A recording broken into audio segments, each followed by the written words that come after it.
Hello, literature lovers. Welcome to Litwit Club. Hope you all are doing great. So, today's topic is Plato's Republic. Plato's Republic is a very important play or work, you can say, because the Western philosophy's base is somewhere relies on this work. ठीक है कि western philosophy का जो base कह सकते हो है ना, वो इसी वर्क से के ऊपर डिपेंड करता है या रिलाई करता है, या उसका पूरा वेस्टर्न फिलोसफी का जो ढांचा है या थॉट है वो यही रिपब्लिक से स्टार्ट होता है। तो स्टार्ट करने से पहले मैं आपको एक स्टोरी सुनाना चाहूंगा जो कि इसी वर्क का है। तो वो उस स्टोरी को हम लोग कहते हैं द एलिगरी ऑफ केव, जिसका आगे भी हम जिक्र करेंगे। बट उसको समझना जरूरी है क्योंकि कुछ टॉपिक्स आएंगे तो इससे आप को रिलेट कर पाओगे तो चीजें समझनी थोड़ी इजी होंगी आपके लिए। तो स्टोरी कह लो या फिर एक सिचुएशन ऐसा है कि इसमें हमें कुछ जो है कि प्रिजनर्स दिखाए जाते हैं या बंधक कह लो। जिनके हाथों को चेन से बांधा हुआ है, पैरों को बांधा हुआ है, मतलब दे कैन नॉट मूव। और बचपन से या शुरू से वो यहीं पे बंधे हुए हैं। ओके। और उन्होंने कभी कुछ देखा नहीं है इस दीवार के सिवा। ओके। और दीवार क्या, ये जो सामने फ्रंट आप इनके सामने देख रहे हो केव का, वो दिख रहा है। पीछे एक बहुत बड़ी सी दीवार है जिसके पीछे वो देख नहीं सकते, इधर से उठ के देख नहीं सकते हैं। ओके। तो मिला जुला के उनके पास देखने का पूरा यही इतना ही वो पूरे अपने लाइफ में आज तक देखा है उन्होंने। ओके। फिर क्या होता है, कभी कभी कुछ लोग जो है कुछ ऑब्जेक्ट्स लेकर आते हैं, ठीक है, और चले जाते हैं। और यहाँ पे दूर कहीं आग जलती है। ठीक है, आग जलने से क्या होती है, इसकी रोशनी से ये जो ऑब्जेक्ट है, हाँ, इन ऑब्जेक्ट का क्या है, शैडोज जो है कि यहाँ पे बनते हैं, different kinds of shadow. Now for them, this prisoners, ये जो शैडोज हैं जो लाइट के वजह से आ रही हैं, वही उनके रियलिटी है। समझो इस चीज को कि जिसने पूरी लाइफ में इस एरिया के सिवा कुछ और देखा नहीं होगा, तो उस पे जो भी चीजें बनेंगी, ठीक है, तो उसको वही चीजें तो रियल लगेंगी। फिर क्या होता है कि इसी में से कोई प्रिजनर होता है जिसके हाथ पैर के चेन्स जो है वो खुल जाते हैं, और वो बाहर निकलता है। तो बाहर उसको ये ऑब्जेक्ट्स दिखते हैं पहली बार कि अरे, ये तो डार्क नहीं है, किसी और कलर्स के हैं। और यहाँ पे उसको एक लाइट दिखती है, फिर यहाँ से वो आगे बढ़ता है और मूव करते हुए वो बाहर आता है। नाउ ये उसको पूरा सन यहाँ पे दिखता है। ओके। ग्रीन ग्रासेस दिखती हैं, ट्री दिखती है, हाँ, बर्ड्स दिखती हैं, एनिमल्स दिखते हैं, जो कि बहुत ही वियर्ड भी है, बहुत डिफरेंट है, बहुत रियल है ना। अब वो अंदर आएगा और इन प्रिजनर्स को अगर ये बातें बताएगा तो क्या ये उस चीज को इमेजिन कर पाएंगे? कभी नहीं। सपोज मैं आपको कहूं कि आप एक एक ऐसा सिचुएशन अपने माइंड में इमेजिन करिए जहां पे कुछ ना हो, ठीक है।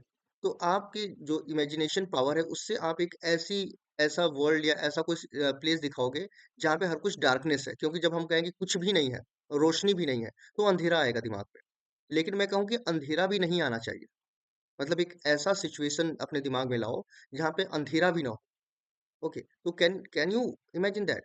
तो वो बहुत टफ टास्क है, बट ऐसा भी एक प्लेस जरूर होगा कि जहाँ पे ना रोशनी है ना अंधेरा है। ओके, सो सम वैकेंट प्लेस, लेकिन हम उसको इमेजिन नहीं कर सकते हैं। तो इन जो प्रिजनर्स हैं, इनके लिए कुछ ऐसा इमेजिन करना जहाँ पे वो कभी पहुंचे ही नहीं है। हाँ, तो उनके लिए ये चीज नेक्स्ट टू इम्पॉसिबल है। तो ये जो पर्सन जो बाहर गया हुआ है, उसको ये क्या समझेंगे कि ये पागल है, इंसेन है। लेकिन जैसे जैसे लोग यहाँ से बाहर निकलेंगे तो उनको ये रियलिटी दिखेगी। ओके। तो अब ये तो एक कहानी हो गई, इसका मतलब क्या है? मतलब है कि हम लोग जो हैं, हम लोग कहीं ना कहीं इन प्रिजनर्स की तरह हैं, जिनको चीजें तो पता है और हमें लगता है कि यही चीजें रियलिटी है। लेकिन एक फिलोसोफर, एक ट्रू सीकर जो होता है नॉलेज का, ठीक है, वो जब बाहर जाता है और उसको सच में रियलिटी, सच में जो नॉलेज दिखती है, तो वो असल मायने में रियल वर्ल्ड है। तो ये हमारे लिए इमेजिन करना, या जो साधु संत या फिलोसफर्स या ऐसा कोई बोलता है, तो हम उसकी बात को या तो समझ नहीं पाते हैं या तो हम उसको समझना नहीं चाहते हैं या हम उसको पागल कहते हैं।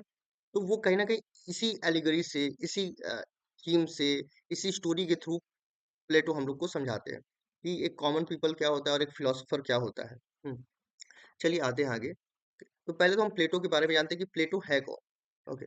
तो प्लेटो का जो जन्म है वो 427 to 347 BCE, before common era.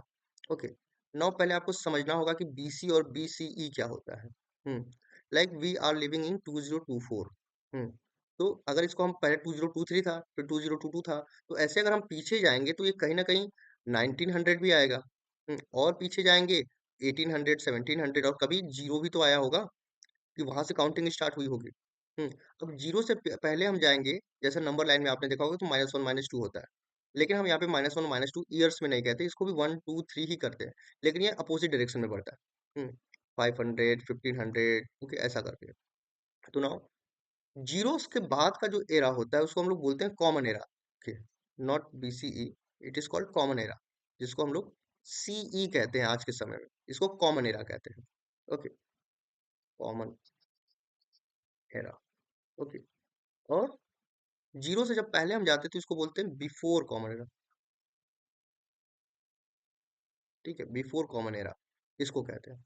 तो जो प्लेटो का जन्म हुआ है बिफोर कॉमन एरा, मतलब 2024 से जीरो पे आए, फिर यहां से हम गए कहाँ, 427, और ये और पीछे जाएंगे तो ये और कम होता जाएगा, ऐसा कुछ है। 347 ऐसा कुछ करके है, ऐसे पीछे की तरफ बढ़ता है। मतलब यहाँ से ये ऐसे ये होगा, 347 इधर होगा। सॉरी, इसको मैंने उधर लिख दिया। ओके, तो this is like this. Okay, तो ये आप समझ लो कि कितना पीछे इनका बर्थ हुआ है। तो ये तो प्लेटो कॉमन एरा, इसको भी समझना जरूरी है, क्योंकि कभी कभी एज ईयर में भी कंफ्यूजन होता है। ओके, तो ये समझ गया आपने। So he is a Greek philosopher, a student of Socrates, okay, and teacher of Aristotle. ये तीन नाम आपको जानने होंगे या जानते रहो, सोक्रेटिस, प्लेटो एंड एरिस्टोटल। ये तीनों, ये एक तरीके से ऐसे कह लो कि Socrates number one, Plato two, Aristotle three. ये तीनों जो है आपस में क्या है, सोक्रेटिस जो है सबसे मेन है, या इन मेन फिलोसफर है। उनके ही स्टूडेंट प्लेटो हुए, और फिर उनके ही स्टूडेंट एरिस्टोटल हुए। ओके, ये तीन ग्रेट फिलोसफर्स हैं, ग्रीक फिलोसफर्स हैं, जिन्होंने कहीं ना कहीं हर एक फील्ड में काम किया है। चाहे वो एस्ट्रोनॉमी हो, चाहे वो पॉलिटिक्स हो, चाहे वो आर्ट, लिटरेचर हो, आर्ट हो, मेडिसिन हो, एस्ट्रोनॉमी हो, केमिस्ट्री हो, फिजिक्स हो, मतलब हर एक जितने भी फील्ड के होते हैं, फील्ड के क्या लो क्या नॉलेज है, नॉलेज, फील्ड ऑफ नॉलेज है, उन सभी में इन लोगों का काम है, फिलोसफी में, हर एक चीज में। तो प्लेटो एक ग्रीक फिलोसफर है, स्टूडेंट है सोक्रेटिस के, और टीचर रहे हैं एरिस्टोटल के। He founded the academy in Athens. ठीक है, पहली first higher learning institution in the west. ठीक है, वेस्टर्न नेशन में कह लो, अगर कोई पहला, जैसे हमारे यहाँ नालंदा था, तक्षशिला था, और भी बहुत से थे ना, वैसे ही अगर वेस्टर्न या यूरोपियन कंट्रीज की बात करें, तो वहां पे पहला हायर एजुकेशन का कोई इंस्टीट्यूशन था, तो उसका नाम था एकेडमिया या एकेडमी, जो कि एथेंस में किसने फाउंड किया था, प्लेटो ने। ठीक है, तो ये इंपॉर्टेंट हो जाते हैं प्लेटो इसलिए। Witnessing Socrates trial influence his shift from politics to philosophy. Now Socrates के बारे में कभी हम लोग वीडियो बनाएंगे, अगर देखा जाएगा तो इसमें, कि सोक्रेटिस ने कभी मतलब पॉलिटिक्स को लेकर काफी कह लो कि ट्रूथफुल बातें कह दी, जिससे वहां का कह लो कि मोनार्क जो है, किंग, वो बहुत ज्यादा सोक्रेटिस से गुस्सा हो गया, और उसको कहा कि तुम जो है कि एक्सेप्ट कर लो कि what ever you have said वो झूठ था, या फिर तुम्हें डेथ मिल जाएगी। या तो तुम अपने शब्दों को वापस ले लो, या तो तुम्हें डेथ मिल जाएगी। तो सोक्रेटिस ने बोला कि भाई, मैंने, मुझे जो बोलना था मैंने बोल दिया है। ठीक है, मुझे मर जाना ही पसंद है, लेकिन मैं अपनी बात को गलत नहीं कहूंगा। ओके, और क्या होता है कि चौराहे पे उसको एक बाउल में पॉइजन दिया जाता है, और सोक्रेटिस उस बाउल को पी के मर जाता है। वहां पे उसका स्टूडेंट प्लेटो भी इस चीज को देख रहा होता है। तो फिर वो अपना जो शिफ्ट है वो पॉलिटिक्स से फिलोसफी की तरफ कर देता है, फिलोसफी में ज्यादा काम करते हैं प्लेटो। ठीक है, और इनका जो थियरी ऑफ फॉर्म है, theory of forms describes a higher reality beyond the matter material world. ठीक है, तो ये जो मटेरियल वर्ल्ड है, इसके बाद भी एक कोई वर्ल्ड है जिसको वो हायर रियलिटी कहते हैं। ये बातें उन्होंने द थियरी ऑफ फॉर्म्स में कहीं ना कहीं कही है। Plato's work shaped Western philosophy, especially ideas on justice, knowledge and society. Okay, तो वेस्टर्न फिलोसफी को शेप देने का काम प्लेटो ने किया, स्पेशली किन चीजों में, लाइक जस्टिस कैसी होनी चाहिए, नॉलेज कैसा होना चाहिए, सोसाइटी कैसी होनी चाहिए, सोसाइटी को रूल करने वाला कैसा होना चाहिए, ये सभी बातें उन्होंने अपने फिलोसफी के थ्रू देने की कोशिश की प्लेटो ने उस वक्त। आज से लगभग इतने बीसी पहले की बात है ये। नाउ इनका जो वर्क रिपब्लिक है, रिपब्लिक या द रिपब्लिक भी इसको कहते हैं हम, is Plato's most famous dialogue. Okay, अब एक चीज आपको ये भी समझना होगा कि वेदर इट इज प्लेटो और एरिस्टोटल या सोक्रेटिस, इन्होंने कभी कोई रिटन मटेरियल नहीं दिया है। जैसे राइटर्स होते हैं ना कि उनका वर्क लिखा होता है, तो उनसे ही हम एट्रीब्यूट कहते हैं कि मतलब ये इनका वर्क है या इनकी फिलोसफी है। Now Plato, Socrates, Aristotle, they all are philosopher, but at the same time they are teachers also. Okay, they used to teach and their student makes note. Okay, तो ये लोग टीचिंग दे रहे हैं, पढ़ा रहे हैं, और उनके बच्चे जो हैं, स्टूडेंट्स जो हैं, वो नोट्स बना रहे हैं। तो आज जो भी हम रिपब्लिक या पोएटिक्स या कोई भी हम वर्क पढ़ रहे हैं अरिस्टोटल और सोक्रेटिस के या प्लेटो के, वो एक्चुअली इनके लिखे हुए वर्ड्स नहीं है, उनके डायलॉग्स हैं। उन्होंने जो टीचिंग्स दी हैं और उनके बच्चों ने वो जो टीचिंग्स नोट किया है, वही आज हम पढ़ रहे हैं। मतलब उनके एक्चुअल वर्ड्स हमें नहीं पता है कि उन्होंने क्या बोला है। जो उन्होंने बोला, बच्चों ने जो नोट किया, वही हमें पता है। ओके, तो उसको हम लोग डायलॉग्स कहेंगे। ठीक है, तो ये जो the republic is one of the famous dialogue exploring justice, governance and the ideal society. Okay, कि जस्टिस की बात करते हैं, गवर्नेंस की बात करते हैं कि गवर्नमेंट कैसे चलानी चाहिए, और आइडियल सोसाइटी की एक सोसाइटी कैसी होनी चाहिए। हम्म या एक अलग तरीके का कॉन्सेप्ट जिसको हम लोग आगे बात करेंगे। Now it present the concept of the philosopher king. Okay, तो रिपब्लिक में प्लेटो ने एक ये बात भी कही है कि जो किंग होना चाहिए, he must be a philosopher. वो एक फिलोसोफर होना चाहिए, क्योंकि वही सच मायने में फिट है रूल करने के लिए। ठीक है, तो ये तो प्लेटो का कहना है कि मतलब एक फिलोसोफर किंग होना चाहिए जो कि रूल करे। The work introduce the allegory of cave, इसी वर्क में द एलिगरी ऑफ केव की बात है। तो क्वेश्चन अगर पूछेगा कि एलिगरी ऑफ केव किस वर्क में है, तो it is in Republic by Plato. Illustrating the journey from ignorance to knowledge. तो उसमें क्या है, इग्नोरेंस से नॉलेज की तरफ जाने की बात है। मतलब कह लो कि अंधेरे से उजाले की तरफ जाने की बात है, या अज्ञानता से ज्ञानता की तरफ जाने की बात है, वो चीजें हैं। इसमें एक बात और कही है कि Plato divides the society into three classes. Plato ने सोसाइटी को थ्री क्लास में डिवाइड किया था इस बुक में, कि एक सोसाइटी में एक रूलर होता है, रूलर्स होते हैं, ऑक्सिलरीज होते हैं, और प्रोड्यूसर्स होते हैं। रूलर्स जो कि उस कंट्री को सेव करने की बात करता है, उसको लीड करने की बात करता है। ऑक्सिलरीज जो उस रूलर के लिए लड़ते हैं, फाइट करते हैं, उस पूरे कंट्री को डिफेंड करने का काम करते हैं। ठीक है, in the leadership of ruler. उसके बाद प्रोड्यूसर्स जो कि इन दोनों का पेट भरते हैं, अपना भी पेट भरते हैं। प्रोड्यूसर्स वही होते हैं, फार्मिंग या जो भी चीज है वो। तो ये तीन तरीके के, और ये उनके एबिलिटीज के बेसिक पे उनको ये रूल्स मिलने चाहिए। जैसे हमारे यहाँ कर्म के आधार पे जो डिवीजन था, कहीं ना कहीं उसी की बात कर रहे हैं। लेकिन हमारे यहाँ चार क्लासेस थे, यहाँ पे तीन है। हम्म Okay. The dialogue emphasizes the pursuit of justice as a harmony with both the individual and state. Okay. तो इनका जो डायलॉग था वो क्या था कि जो हम जस्टिस देंगे किसी को, उस उसमें एक हार्मनी होनी चाहिए। ठीक है, कि उससे स्टेट भी सेटिस्फाइड रहे, कि जो भी जस्टिस हुआ है उसमें स्टेट का कोई नुकसान नहीं है, इवन इंडिविजुअल का भी कोई नुकसान नहीं हो रहा है। मतलब दोनों ही कहीं ना कहीं उस जस्टिस से सेटिस्फाइड हो। हम्म तो जिस इस टाइप की जस्टिस की बात करते हैं, आज भी वही चीज है ना, कि जस्टिस में किसी का नुकसान नहीं होना चाहिए। तो दिस इज अबाउट रिपब्लिक में ये बातें हैं। नाउ प्लेटो जो है, वो आर्ट और लिटरेचर को कैसे देखते हैं, his views on art and literature. तो प्लेटो मिसट्रस्ट ऑफ आर्ट। ठीक है, प्लेटो जो है वो कभी आर्ट को मानते नहीं है, वो कभी आर्ट को बिलीव नहीं करते, ट्रस्ट नहीं करते। ओके, सो उनके according art is an imitation, mimesis of reality. ठीक है, तो अकॉर्डिंग टू प्लेटो क्या है, इमिटेशन मतलब कॉपी। सिंपल भाषा में, साधारण शब्दों में समझ लो कि क्या होता है, आर्ट एक कॉपी होता है किस चीज का, रियलिटी का। जो हम मूवीज देखते हैं वो कहीं ना कहीं रियलिटी की कॉपी होती है, रियल नहीं होती है। ओके, तो ये जो आर्ट होता है वो केवल सिंपली कॉपी होता है, it is just a replica. Okay, वो जो रियल चीजें होती है उसकी रेप्लिका होती है। जैसे हमने कोई भी हिस्टोरिकल मूवी बनाई, कोई भी कॉमिक मूवी बनाई, कोई भी ट्रेजिक मूवी बनाई, वो रियल नहीं है। हीरो उसमें भले दिखता है कि मूवी में कि मर रहा है, लेकिन क्या रियल में मरता है वो? नहीं, वो जिंदा रहता है।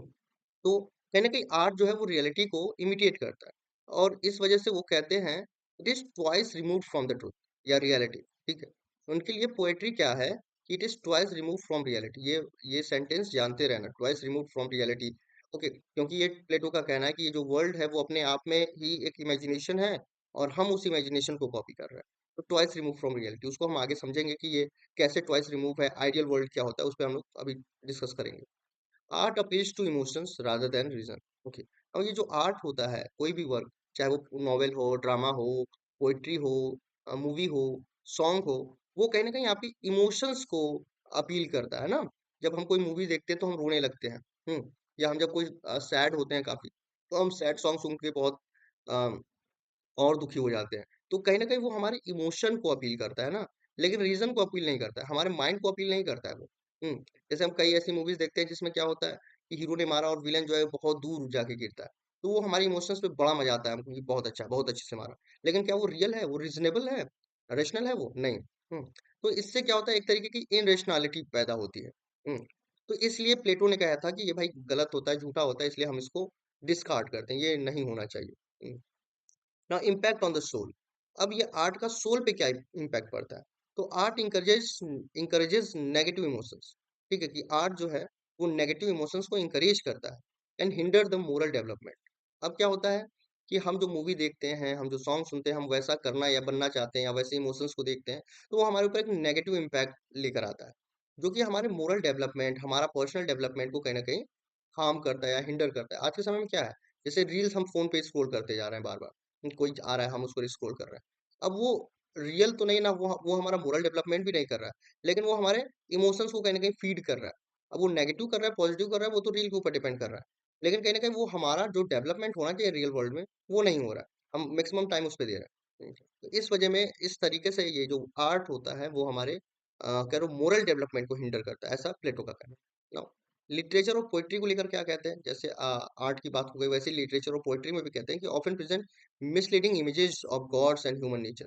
ठीक है, कि जो पोइट्री और लिटरेचर होता है इसमें मिसलीडिंग इमेजेस होती है ऑफ गॉड, भगवान की। मिसलीडिंग मतलब कुछ भी हम भगवान का कह लो कि कैरेक्टर बता रहे हैं, जो कि मिसलीड करता है हमको। हमको लगता है कि भगवान हमारे लिए सब कुछ कर देगा, लेकिन वो भी तभी सब कुछ करेगा जब आप कुछ अपने से करना चाहोगे, है ना। और वो हमारे ह्यूमन नेचर को भी कहीं न कहीं ये आर्ट और पोएट्री मिसलीड करता है, हमारे नेचर को कहीं न कहीं चेंज करता है, ऐसा वो प्लेटो का कहना है। हुँ, तो फिलोसॉफिकल रिगर इसमें कम रहता है, lack of philosophical rigour. Okay, तो ये क्रिटिसाइज़ इसलिए भी कहते हैं कि उसमें फिलॉसफी कोई नहीं होती, उसमें कोई मैसेज नहीं होता है, मतलब फिलोसॉफिकल मैसेज नहीं होता है। हो सकता है कि ये प्लेटो के टाइम पे हो, लेकिन बाद में आपको देखते हो कि काफ़ी कुछ फिलोसॉफिकल मैसेज मिलते हैं। तो हो सकता है प्लेटो के टाइम पे ऐसा ना रहा हो। तो इसलिए वो आर्ट को और लिटरेचर को पूरी तरीके से डिनाई करते हैं, ये बात जानते रहना। पॉजिटिव चीज़ आर्ट और लिटरेचर के बारे में वो नहीं कहते। नेक्स्ट है कि अब वो आर्ट और पोएट्री को तो क्रिटिसाइज किए हैं, उसके साथ वो पोएट को भी बहुत ज्यादा क्रिटिसाइज करते हैं। क्या कहते हैं कि पोएट एज इमिटेटर, कि पोएट जो है वो क्या है, एक इमिटेटर है, एक कॉपी करने वाला पर्सन है। दे लैक ट्रू नॉलेज, और उनके पास ट्रू नॉलेज नहीं होता है, and replicate appearance rather than truth. ठीक है, तो वो जो अपीयरेंस होता है उसको रेप्लिकेट करते हैं, ना ही सच। जो वो फ़ील करते हैं उसी को वो रेप्लिकेट या उसी को वो बताते हैं, लेकिन ट्रुथ है कि नहीं है उसकी बात नहीं करते। तो ये जो पोएट होते हैं वो कैसे होते हैं, वो इमिटेटर होते हैं। फिर वो कुछ एग्ज़ाम्पल देते हैं, जैसे होमर का हम लोगों ने इलियाद पढ़ा था, ट्रेजेडी भी बहुत से पढ़े हैं, ठीक है? अब इसमें क्या है कि ये डिपिक्ट क्या करता है? Flawed moral behaviour. उसमें जो फ्लॉ है, मतलब जो फ्लॉज़ हैं, कह लो एक तरीके से नेगेटिव चीज़ें हैं, मोरली नेगेटिव हैं, उसी को हम डिपिक्ट कर रहे हैं ना, कि मैकबेथ ने मर्डर किया, या इलियाड में उसने उसकी वाइफ़ को लेकर आ गया, वो भगा के लेकर आया। तो कहीं न कहीं इमोरल बिहेवियर्स है ना ये सब, और उसको ही को हम डिपिक्ट कर रहे हैं। तो इस चीज़ को वो कहते हैं कि ये मिसलीड करता है सिटीज़न्स को, यूथ को, स्पेशली यूथ को ये मिसलीड करता है। जो आर्ट होता है या जो पोएट होता है वो एक तरीके से मिसलीड करता है पूरे जनरेशन को ही। हुँ, फिर एक ये अपना आइडियल स्टेट या आइडियल वर्ल्ड की बात करते हैं, ठीक है? जैसे सपोज़ कि ये हम वर्ल्ड है जिसमें हम रहते हैं, प्लेटो का कहना है कि ये वर्ल्ड जो है it is not real, it is not real. जिस वर्ल्ड में हम आप सब रह रहे हैं, ठीक है? उनका कहना है कि एक और वर्ल्ड है, जो कि अपने आप में बहुत परफेक्ट है, कंप्लीट है। इसको वो आइडियल वर्ल्ड कहते हैं। आइडियल स्टेट कह सकते हो। और हम यहाँ पे हैं, ओके। नाउ पोएट क्या करता है, इस वर्ल्ड को इमेजिन करता है और एक दूसरी ही दुनिया बना देता है। हुँ, जो कि थर्ड वर्ल्ड कह सकते हो। तो इसीलिए प्लेटो कहते हैं कि जो पोएट्स होते हैं, एक ये रियलिटी है, ठीक है? अब यहाँ से यहाँ पे हैं हम लोग, इमेजिनेशन की दुनिया में सोच पे ही तो हमारी पूरी चीज़ें चल रही हैं। रियल थोड़े ना। जिस चीज़ को हमने आज हम जिस चीज़ को डस्टर कह रहे हैं, अगर कल उसको हम चेयर कह रहे होते, तो आज हम उस डस्टर को चेयर कह रहे होते। तो हमारी सब चीज़ें थॉट पे डिपेंड है। रियल में किसी चीज़ का नाम नहीं होता है, हम उसको नाम देते हैं। हम अपने थॉट्स की बदौलत चल रहे हैं। अगर हम थॉट्स नहीं रहता तो हम भी एनिमल्स ही होते। तो ये हमारे थॉट्स हैं जो कि हमको एनिमल से ह्यूमन बना रहा है। तो बट ये रियल नहीं है, ऐसा प्लेटो का कहना है। तो और ये जो पोएट होते हैं वो इस वर्ल्ड को भी कॉपी करते हैं, एक अलग इमेजिनेशन में जाते हैं। तो रियलिटी ये है, फिर यहाँ पे, फिर यहाँ पे। इसलिए वो कहते हैं ट्वाइस रिमूव फ्रॉम रियलिटी। कि जो पोएट्स होते हैं वो ट्वाइस रिमूव फ्रॉम रियलिटी होते हैं और ये मोरली बहुत करप्ट होते हैं, डाउन, ठीक है। और इनको इस आइडियल वर्ल्ड में तो पोएट्स को जाना ही नहीं चाहिए, ठीक है। वो कहते हैं कि पोएट्स जो है इस आइडियल वर्ल्ड में नहीं जाएंगे। तो वो कह रहे हैं ना कि in the ideal state poets who misinterpret reality, misrepresent reality, ठीक है, जो कि रियलिटी को मिसप्रेजेंट करेगा, मोरालिटी आर एक्सक्लूडेड, ठीक है। मोरालिटी और रियलिटी को जो मिसरिप्रेजेंट करेगा उसको वहां से आइडियल वर्ल्ड से निकाल दिया जाएगा। इसी को कहते हैं कि क्वेश्चन पूछता है कि किसको प्लेटो ने अपने वर्ल्ड में जगह नहीं दिया, निकाल दिया, तो वो है पोएट। पोएट्स को वो अपनी जगह आइडियल वर्ल्ड में जगह नहीं देता। Hmm Plato's ideal role for art and literature. अब प्लेटो का जो आइडियल रोल है आइडियल वर्ल्ड वाला, वो क्या है कि art and literature should serve moral and educational purpose. कि आर्ट और लिटरेचर का मेन काम क्या होना चाहिए, मोरल और एजुकेशनल पर्पस को सर्व करना, ना कि हम केवल कोई भी इमोशन या फीलिंग को लिख रहे होते हैं। Purposes, okay. तो प्लेटो प्रमोट्स वर्च्यू लाइक करेज, टेम्परेंस, इन जस्टिस, ओके, जस्टिस, ओके। तो प्लेटो ने कुछ वर्च्यूज के बात की कि ये सब चीजें होनी चाहिए align with the values of ideal state. Values भी होनी चाहिए आइडियल स्टेट वाली। तो ये this is now cave allegory की हमने बात की थी। अब इसमें कुछ कुछ चीजें हैं, कुछ चीजों का सिंबल है वो, लाइक पहले तो देख लो केव एलिगरी कहाँ पे है, रिपब्लिक के बुक नंबर 7 में है। सेटअप क्या है, prisoners chained in a cave watching shadows cast on the wall by object passing before a fire. देखो यहाँ पे वही है ना, सेटिंग क्या है कि ये लोग प्रिजनर्स जो है कि एक बड़े से वॉल के पीछे बंधे हुए हैं और यहाँ पे कुछ इमेजेस बन रही हैं, यहाँ शैडोज बन रहे हैं जो कि कुछ रियल ऑब्जेक्ट के बन रहे हैं जिस आग की वजह से। ये दिस इज द सेटिंग। अब जो शैडो क्या है, शैडो क्या है, इल्यूजन और false belief based on the sensory reception, ठीक है।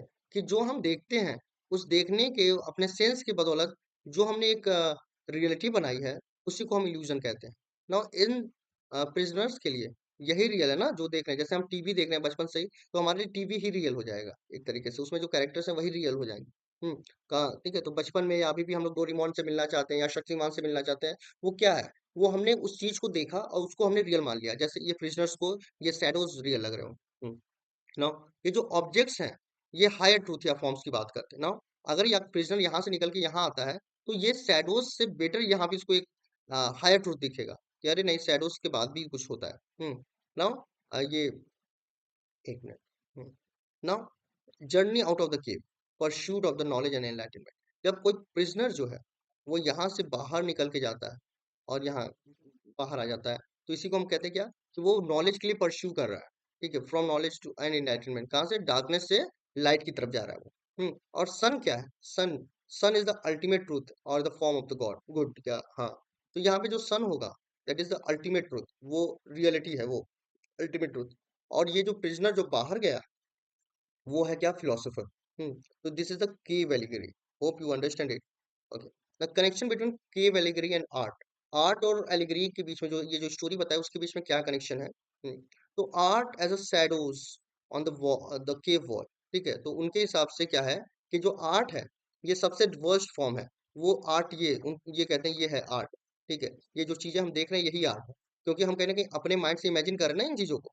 तो ये आर्ट कहते हैं कि केव एलिगरी में ये जो आर्ट है वो जो शैडोज है, जो वॉल पे जो शैडो है वो है, ये क्या miss interpret the reality and keeps people ignorant, okay. तो ये क्या करता है, रियलिटी को मिस इंटरप्रेट करता है, मिस प्रेजेंट करता है। यहाँ पे जैसे इसने मिस प्रेजेंट किया ना, अब हम जैसे शैडो हमारा कभी छोटा हो जाता है कभी बड़ा हो जाता है, तो ये जो है आर्ट जो है हमारी चीजों को मिस रिप्रेजेंट करता है, रियलिटी को मिस रिप्रेजेंट करता है और लोगों को इग्नोरेंट, मतलब वो नॉलेज उनको नहीं रहता उन चीजों का, इग्नोरेंस में रहते हैं वो। Now philosophical knowledge as the way out of the cave, ठीक है। तो एक फिलोसॉफिकल नॉलेज होना चाहिए आर्ट में, कुछ ऐसी बात होनी चाहिए जो कि फिलोसफी की बात, फिलोसॉफिकल हो और वो हमें एक बेटर ट्रुथ की तरफ लेकर जाए, बेटर रियलिटी की तरफ लेकर जाए, ट्रू फॉर्म की तरफ लेकर जाए, अंडरस्टैंड रियलिटी, रियलिटी को हम समझ सके, ऐसा कोई आर्ट होना चाहिए। आर्ट्स पोटेंशियल, पोटेंशियल वही आर्ट की बात है कि आर्ट्स में क्या होना चाहिए, तो ये फिलोसॉफिकल ट्रूथ के साथ अलाइंड होना चाहिए and it can guide individual towards enlightenment. और ये इंडिविजुअल को एनलाइटनमेंट की तरफ गाइड कर सकता है आर्ट। बट आर्ट जो क्या कर रहा है वो मिस रिप्रेजेंट कर रहा है रियलिटी, ऐसा प्लेटो का मानना है। नो की टेक अवेज, कुछ कुछ चीजें हम यहाँ से समझ सकते हैं क्या, कि प्लेटो जो है काफी स्केप्टिक है किस चीज को लेके, आर्ट और पोइट्री को लेके, stems from their potential and mislead and corrupt the soul. क्यों कहता ऐसा कह रहा है कि वो मिसलीड करते हैं, वो सोल को करप्ट करते हैं, इसलिए वो काफी स्केप्टिक है, वो आर्ट और पोइट्री को नहीं पसंद करते। Literature and art have a role if they promote moral and philosophical truth, ठीक है। लेकिन वो कहते हैं कि हाँ लिटरेचर और आर्ट को अगर वो मोरल और फिलोसॉफिकल ट्रूथ को प्रमोट कर रहा है तो हम उसको कंसीडर कर सकते हैं। Cave allegory highlight the contrast between ignorance and enlightenment. ठीक है, इग्नोरेंस और एनलाइटनमेंट के बीच में जो कॉन्ट्रास्ट है उसकी बात कर रहे हैं कि जो इग्नोरेंट पर्सन है वो शैडो देखकर ही खुश है, और जो फिलोसोफर है या जो एनलाइटेंड पर्सन है वो सन देख रहा है। वो प्लांट्स देख रहा है, वो फ्लावर्स देख रहा है, वो ट्री देख रहा है, फ्रूट्स देख रहा है, वो सब अलग अलग तरीके के डाइवर्स फॉर्म के। तो दैट इज हायर ट्रूथ, या यू कैन से इनलाइटनमेंट। वहीं जो उनके लिए है तो वो शैडो ही रियलिटी है, with implications for education and art और एजुकेशन पे इसका क्या क्या बहुत कुछ हेल्पफुल रहता है, ये ऐसा प्लेटो है कहे हैं ना। अब ऐसा नहीं कि प्लेटो ने जो बोला वो पूरा का पूरा सही है, ठीक है। उनको लोग क्रिटिसाइज भी करते हैं कि over emphasis on reality, rationality sorry, rationality पे बहुत ज्यादा वो ओवर इम्फेसिस कर रहे हैं, पूरी तरीके से इमोशन को निगलेक्ट कर रहे हैं, एस्थेटिक्स वैल्यूज को निगलेक्ट कर रहे हैं, ब्यूटी को। हम क्या किसी फ्लावर को अडोर ना करें, उसको क्या कह सकते हैं, उसको बहुत ज्यादा एड्रेस ना करें? क्या ऐसा नहीं हो सकता है कि हम ऐसे खूबसूरत चीजों को भी तो वैल्यू देना चाहिए? ठीक है, एस्थेटिक है वो अपने आप में तो लेकिन आप जो है पूरी तरीके से रेशनैलिटी की बात करते हैं, तो इसलिए इनको क्रिटिसाइज किया गया। दूसरा, सप्रेसिव अप्रोच, ठीक है, banishment of poets seen as a censorship. बहुत सप्रेस करते हैं पोएट्स को तो बैनिश कर दे रहे हैं ना, कि अपने वर्ल्ड में जो एक आइडियल वर्ल्ड समझते हैं वहां पे पोएट्स का होना ही नहीं चाहिए, पूरी तरीके से पोएट्स को बैनिश कर दे रहे हैं। तो ये काफी सप्रेसिव अप्रोच है ना, पैट्रियार्कल अप्रोच कह लो। ठीक है, मॉडर्न प्रोस्पेक्टिव में art's role is fostering critical thinking and cultural diversity. तो आर्ट कहीं ना कहीं हमारे अंदर एक क्रिटिकल थिंकिंग और कल्चरल डाइवर्सिटी भी तो बनाता है, फॉस्टर करता है। तो इसलिए ऐसा सोचना या समझना सही नहीं है, कि जैसा कि प्लेटो ने किया। नाउ कुछ कंक्लूजन्स की बात करें तो plateaus Republic provides a foundational critic of art and literature. एक फाउंडेशनल क्रिटिक है, मतलब एक तरीके से एक फाउंडेशनल वर्क है, बेस है, focusing on the moral and philosophical implications. ठीक है, जो कि मोरल और फिलोसॉफिकल इम्प्लीकेशंस के ऊपर फोकस है, ना कि आर्ट और लिटरेचर के ऊपर।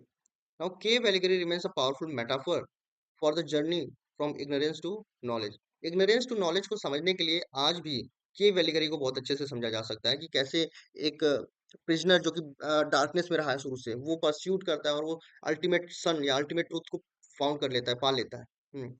Reflections, the the relevance of Plato's side in contemporary debates on art, censorship and education. तो आज भी कंटेम्प्रेरी वर्ल्ड में काफी डिबेट होते हैं आर्ट को, सेंसरशिप को लेके, एजुकेशन को लेके। तो ये सब चीजें प्लेटो की रिपब्लिक की वजह से ही आज हम ये सब चीजें डिस्कस कर रहे हैं। अब जाने से पहले आपसे एक क्वेश्चन है कि who is the first recipient of Nobel prize in literature? Okay, so सबसे पहले नोबेल प्राइज लिटरेचर में किसको मिला है?